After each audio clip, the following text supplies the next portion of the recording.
Muy bien, cambiamos completamente el rumbo de la información y vamos a hablar de un tema que realmente es preocupante para todos nosotros los bolivianos, para todas las personas, porque cada vez aparecen más personas desaparecidas. Estamos hablando de niños, estamos hablando de mujeres, incluso varones que están desapareciendo y nadie sabe cuál es el paradero de todas estas personas. Nos encontramos con la doctora Lorena Cox, que es psicóloga forense. Ella nos va a hablar justamente de esta problemática que estamos viviendo todos los bolivianos hoy en día. ¿Cómo está, doctora? Bienvenida. Buenos días, muy agradecida por la consideración. A ver, esta es una temática que se está abordando, pero desde el punto de la investigación de la desaparición.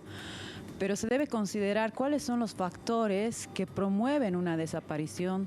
En principio, si esta desaparición es forzosa o es voluntaria, obviamente no se entiende una desaparición voluntaria, por ejemplo, a edades tempranas con niñas, pero en la edad adulta existe esa posibilidad de que su desaparición se ha podido deber a una decisión propia, que sin embargo en la mayor cantidad de los casos no es así, ¿no? Sino se ha producido como resultado de haber atravesado por algún tipo de delito, ¿vale? Y en ese sentido, pues se plantean tres posibilidades cuando existe la desaparición de esa persona. Inicialmente esto, que haya sido bajo su voluntad.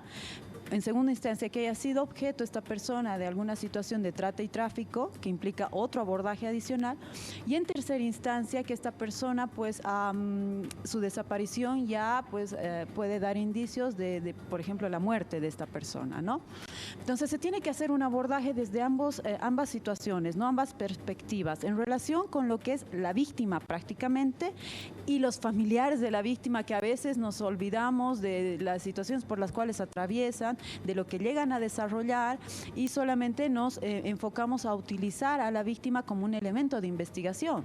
Desde ese sentido, desde lo que es la criminología y criminalística, se debe hacer un estudio de las víctimas para poder observar, y esto se llama victimología, para poder observar cuáles han sido las causales que han potenciado su vulnerabilidad y en este sentido hayan podido ser víctima de algún tipo de delito, ¿no? Generalmente, uno de los factores esenciales para que una persona sea considerada en calidad de víctima se debe al aspecto físico, ¿no? El mayor porcentaje de desapariciones, ya sea de trata y tráfico o de delitos sexuales, ¿vale? Y que posteriormente se ha dado muerte a las víctimas, han dependido del aspecto fisiológico que generalmente es sobresaliente, ¿me dejo entender?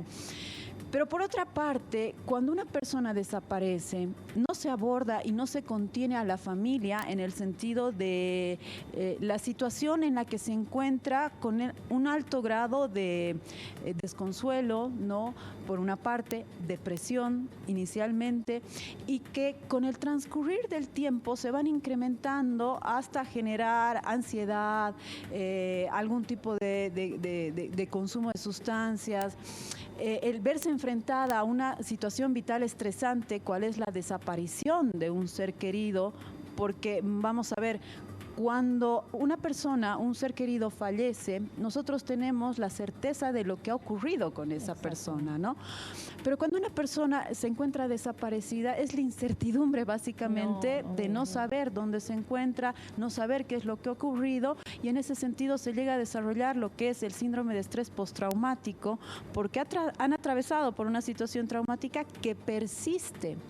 Y esta persistencia lo que hace es que en la familia se desarrolle cierto tipo de síntomas que han promovido muchas veces la conformación de grupos sociales, ¿no? Para poder hacer frente a este tipo de hechos, ¿no? Activistas, básicamente, y que pues han tomado una nueva línea de abordaje a este tipo de circunstancias. Entonces es bastante complejo el abordaje, que no simplemente debe ir orientado a la observación de pancartas o fotos de personas desaparecidas, sino inicialmente, y valga la redundancia, dar comienzo a una investigación, pero con estas tres perspectivas posibles y no dejando de lado, ¿no? esta información constante y el abordaje y contención que se debe proveer a la familia. Qué difícil, ¿no? Qué difícil, Lorena, poder trabajar en este tipo de casos. O sea, me imagino que en la mayoría de los casos de desapariciones no se logran esclarecer. Entonces, al no lograrse esclarecer, como tú dices, la mayoría de las familias padecen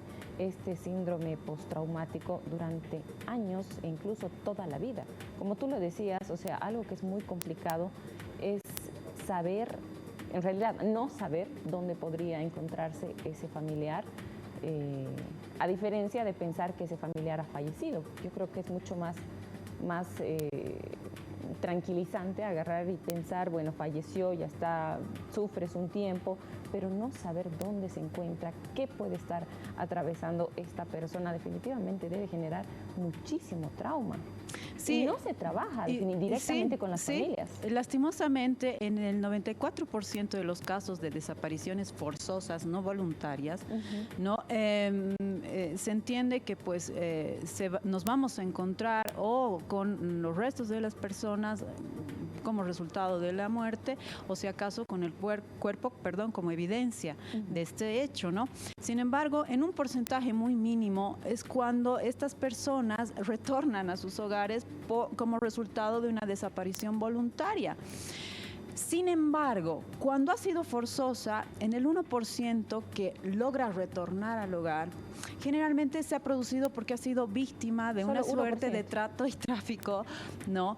Pero estas personas que retornan, pues nunca más son las mismas, ¿no? Claro. Porque han atravesado por una suerte de delitos que han ido incrementándose, ¿no? Y que han ido reproduciéndose de manera cíclica, que lo que han hecho es modificar en suma la personalidad de estas personas, que generalmente son mujeres y que han sido objeto no solamente de trata y tráfico, sino a veces de delitos forzosos relacionados con el aspecto sexual o en la desaparición y tal, el tráfico de órganos. Entonces, son situaciones delicadas que se tiene que abordar y en ese sentido informar básicamente a los familiares para que tomen las medidas certeras, ¿no?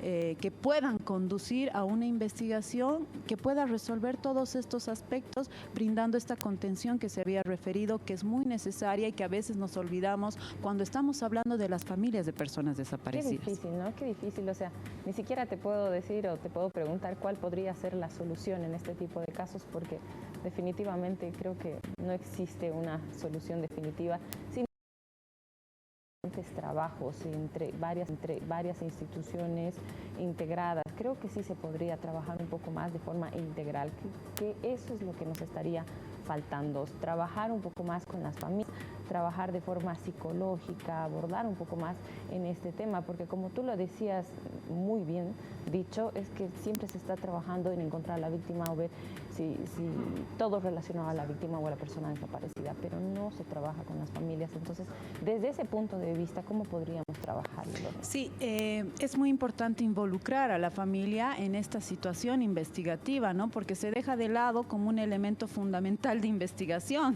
me dejo entender, pero no se las involucra para poder informarles, ¿no? Sobre el proceso de investigación que se está llevando adelante y en este sentido tengan conocimiento, porque el conocimiento da una suerte de pacificación también en el aspecto emocional, el saber qué elementos, qué indicios se han podido encontrar, y cuando ya pues nos encontramos con esto de que ya no existen elementos adicionales de investigación, es cuando recién debemos promover esta situación de elaboración del duelo, se llama desde lo que es la psicología, donde básicamente, como su nombre lo dice, vamos a ir elaborando la pérdida de un ser querido, independientemente de que ésta se haya producido como resultado de una muerte, por ejemplo. Perfecto, Lorena, muchísimas gracias por tu tiempo, por brindarnos esta información tan importante en este tipo de casos que son de verdad lamentables. Nosotros tenemos más esta mañana, siga acompañándonos.